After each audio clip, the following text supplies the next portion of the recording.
I think everyone knows a bullshitter. The type of people that are driven by the desire for their lives to be so much more interesting than yours. There was this one guy I knew in school. Everyone knew him. He was notorious for his ridiculous claims. No joke, there was even a Facebook group made where people posted their favourite fabrications from Frank. His name wasn't Frank.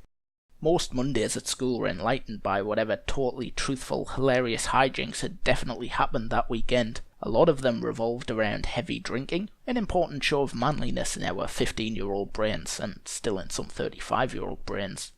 One Friday night he drank 8 pints of vodka. 8 pints, yes, of vodka.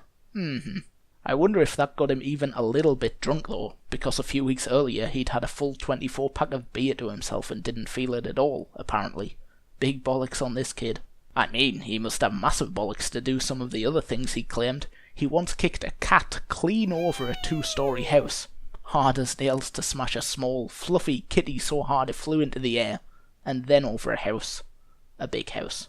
Being awesome must have been genetic, because he would also tell us how many incredible things his dad did, like racing against a Porsche 911 in a van, and winning. Or when that same van drove around a roundabout at 120 miles an hour without needing to slow down. He's not the only bullshitter I've known, although he is definitely the most prolific.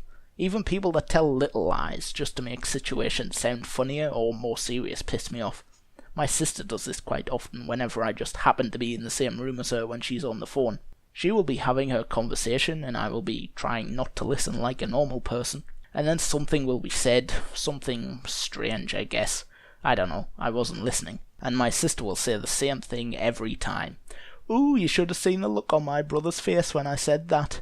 And then we'll share a laugh about it. Yes, I'm sure my unchanged expression when you went from talking about one thing to that other thing was hilarious. And finally, an honourable mention to the That Happened subreddit, an excellent collection of social media posts with people going way over the top to make themselves seem so much more interesting than they are.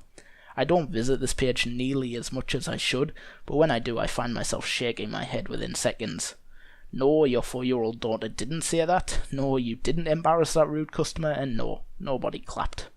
You just wish they did.